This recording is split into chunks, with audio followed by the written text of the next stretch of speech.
हिंगोलीमध्ये गुण नियंत्रण पथकानं बोगस खताचा साठा पकडलेला आहे। एक ट्रक जो आहे तो आता कळमनुरी पोलीस स्टेशनच्या आवारामध्ये कृषी विभागाच्या या भरारी पथकानं आणलेला आहे। खरं तर हे जे खत आहे ते जिप्सम पावडर नावाने आहे। या सगळ्या खताची तपासणी सुरू आहे। माझ्यासोबत कृषी विभागाचे गुण नियंत्रण अधिकारी आहेत।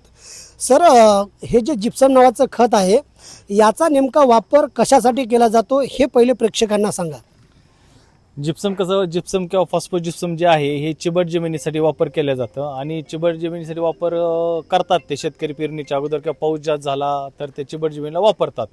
पण आम्हाला खबर मिळाल्यानुसार किंवा माहिती मिळाल्यानुसार मसवड गावामध्ये हा ट्रक आला होता आणि ही ट्रक तिथं विक्री चालू होती शेतकऱ्याला। मग आम्ही आल्यानंतर भरारी पथकाने बघितलं तर ते त्याचं बिल किंवा आम्हाला बाकीच्या गोष्टी तो काहीच दाखवू शकला नाही आहे। आणि जे आम्ही पावडर बॅगवर बघितलं त्याचा कुठला लेबल नाही आहे, त्याचं लॉट नंबर नाही आहे किंवा त्याची किंमत टाकलेली नाही आहे। मग ह्याच्यामुळे आम्ही संशयास्पद तो आणला आहे।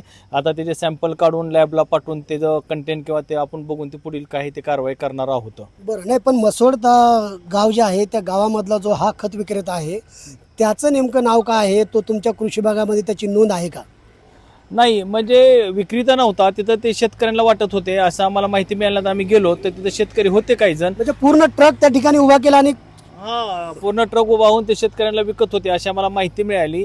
मग माहितीच्या आधारे आम्ही भरारी पथक गेलो, तिथं शेतकरी उभा होते पण ते कोण घेऊन गेले ते असं आम्हाला वाटलं, पण आम्ही बघितलं कोण घेऊन गेलेलं नव्हतं पण ते वाटप करण्यासाठी आलतं। मग ते आम्ही तिथल्या शेतकऱ्यांना आव्हान केलं की जिप्सम वापरताय तुम्ही चिबट जमिनीसाठी चांगली गोष्ट आहे, पण त्यात जे कंटेन आहे जे पाहिजे ते आहे का नाही हे तपासावं लागेल आणि ह्या कंपनीवाला डायरेक्ट गावातून विकतोय हे चुकीचं आहे। ना नॅचरल सल्फर कॅल्शियम हे खत नेमकं कुठून आले? हे खत राजस्थानहून आलेलं आहे, नागोरकडून, आणि ते पुन्हा धुळे जळगावमध्ये लक्ष्मी ॲग्रो एजन्सी तिथून ते आपल्या इथं आलेले। तर त्या ड्रायव्हरला आणि त्या माणसांना विचारलं ते काही सांगू शकत नाही, तर त्यांनी आम्हाला काही सांगितलं नाही, फक्त त्यांनी आम्हाला बिल दाखवलं।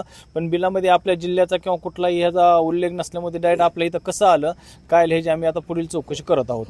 पण कृषी परवाना नाहीये, कृषी केंद्र चालक नाहीये थोडा अलीकडे, आणि तरी पण तो खत विकतोय, हे सगळं धक्कादायक आहे का?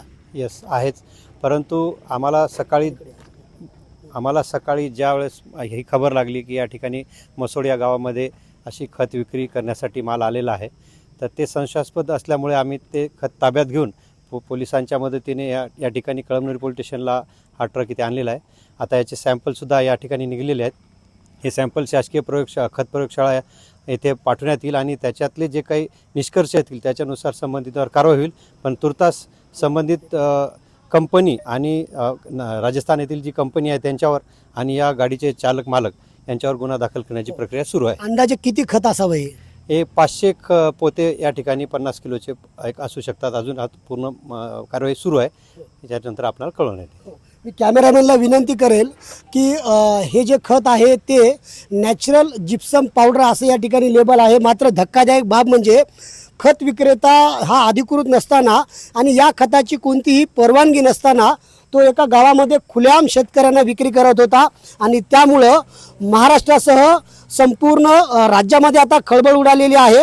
मराठवाड्यामध्ये खतांचा काळा बाजार सुरू असल्याचं साम टीव्हीने उघड केलेलं होतं, मात्र त्यानंतर देखील अशा पद्धतीनं बोगस खतांची विक्री सुरूच आहे। त्यामुळं महाराष्ट्राचे कृषी मंत्री या संपूर्ण गंभीर प्रकाराकडे लक्ष देणार का हे पाहावं लागणार आहे। संदीप नागरे, साम टीव्ही न्यूज, हिंगोली।